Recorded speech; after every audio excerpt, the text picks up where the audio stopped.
All right, let's jump right in. There's this quiet war that most of us are losing. And the crazy part is, it's a battle we're fighting against ourselves without even knowing it. The big question we're going to unpack today is pretty simple.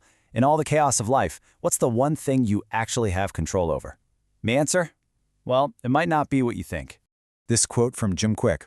It's not just a clever one-liner, it's a dead-on diagnosis. Think about it. The second we start making a case for why we can't do something, it's game over. We've lost. We stop seeing our limitations as problems to solve and start treating them like pets we have to protect and defend. And that's exactly why it's a war. We let our jobs, our bank accounts, our past failures, we let all that external stuff define who we are on the inside. We essentially hand over the keys to our own identity. And in doing that, we just give away all of our power. So the big question is, how do we start fighting back? Well, it all begins with accepting a simple truth. The world is always going to be a bit of a storm. The trick isn't to try and stop the storm, because you can't. The trick is to build something inside of you that the storm just can't touch. I love this poem from Emily Bronte. She brings up this incredible idea of an interior armor. She's not denying the storm is raging out there. Of course it is. She's just saying that the core of who she is, her soul, it's untouchable. It's armed and operating on a totally different level. And this is the point that changes everything.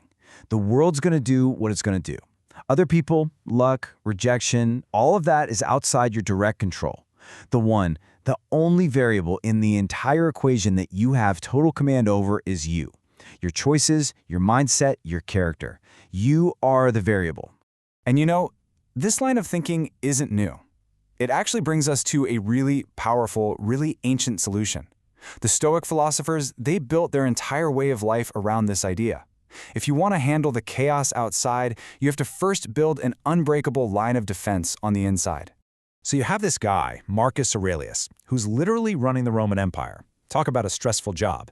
And he's writing in his journal, figuring out how to live a good life. He laid out this clear three-part process, and it's a sequence. The order is absolutely everything. Just look at what comes first. Before you try to figure out the universe, before you try to understand other people, you have to get your own mind in order. It makes total sense, right? All clear thinking, all good decisions, they have to start right there, inside your own head. You got to clean your own house before you can see clearly out the window. And this perfectly captures what happens when you don't protect that inner state. The writer John Fonte, he had a tough career, lots of rejection and bad luck. He said bitterness could literally shrivel a writer. Now, his victory wasn't that he controlled his career. He couldn't. His victory was that he refused to let all that injustice make him bitter. He protected his own spirit. He preserved himself. Okay, so let's see how this stuff plays out in the real world, with real stakes. We're going to look at a fascinating historical comparison, because the consequences of our inner discipline, or, our lack of it, they're not just philosophical ideas. They are super practical, and they shape our freedom and what we leave behind. Just look at this contrast. It is wild. You have two American founders, Thomas Jefferson and John Adams. Jefferson lived this lavish lifestyle, fine wines, always expanding his home.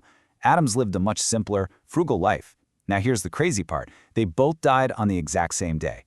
But Jefferson died over $100,000 in debt, financially trapped, unable to free the people he enslaved, even though he knew it was the right thing to do. Adams? He left a $100,000 estate with his freedom and his integrity completely intact. The lesson here is just so powerful. We tend to think of discipline as being about restriction, about saying no, but it's actually the total opposite. Every act of discipline is a long-term investment in your own future freedom. It preserves your ability to make the right choice when it really counts. Self-indulgence, it just slowly, quietly steals that freedom away. So once we've done the work, once we've built this inner foundation, what's next? We don't just sit back. We go on the offensive. We shift from just defending our inner peace to actively chasing our purpose in the world. And believe it or not, a perfect story for this starts with a whole lot of failure. 7. This number represents failure. It's how many times Danielle Marmer interviewed for a major college hockey coaching job, and it's how many times she was told no. So after that 7th rejection, a mentor didn't give her a pep talk. Instead, they asked this question, and it changed everything. It completely reframed what rejection meant. It wasn't a final judgment on her value. It was a roadmap. It was a diagnostic tool that showed her exactly where the gaps were and what she needed to work on. That one question pushed her to get a scouting mentorship with the Boston Bruins. And that experience eventually led her to become the general manager of a professional women's hockey team. The rejections didn't stop her. They became her story. They were the very things that built the experience and the grit she needed to get where she was going. Marmer's story kind of gives us a blueprint for a life that doesn't just burn out. It all starts with your why, the deep reason you get out of bed in the morning. Your values are like a compass that keeps you pointed in the right direction. And by focusing on fulfillment, not just crossing things off a list, you make sure the journey is actually worth it. That is how you find your real fight. Okay, let's pull all these threads together. Building that inner line, investing in discipline, finding your purpose. It all circles back to one central, incredibly empowering idea. Stephen Covey just nails it here.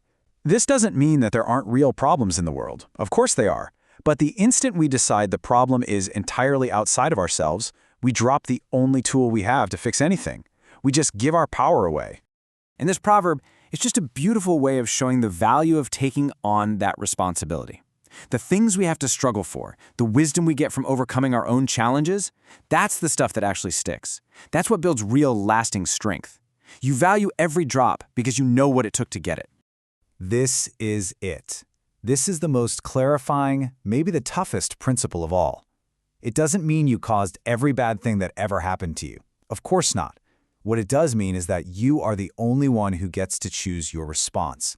It's a radical commitment to not being a victim. And that's really the end game here. The point of all this inner work isn't just to get better at dealing with chaos. It's to build a kind of character through habit and choice that creates less chaos in the first place. It's about becoming someone who doesn't constantly have to be rescued from their own bad decisions. So what's the big takeaway? In a world that's always pushing you, pulling you, and tempting you to defend your own limitations, the greatest accomplishment isn't changing the world out there. It's the quiet, patient, daily work of becoming who you've always had the potential to be. And that, well, that's the one project that was only ever yours to begin with.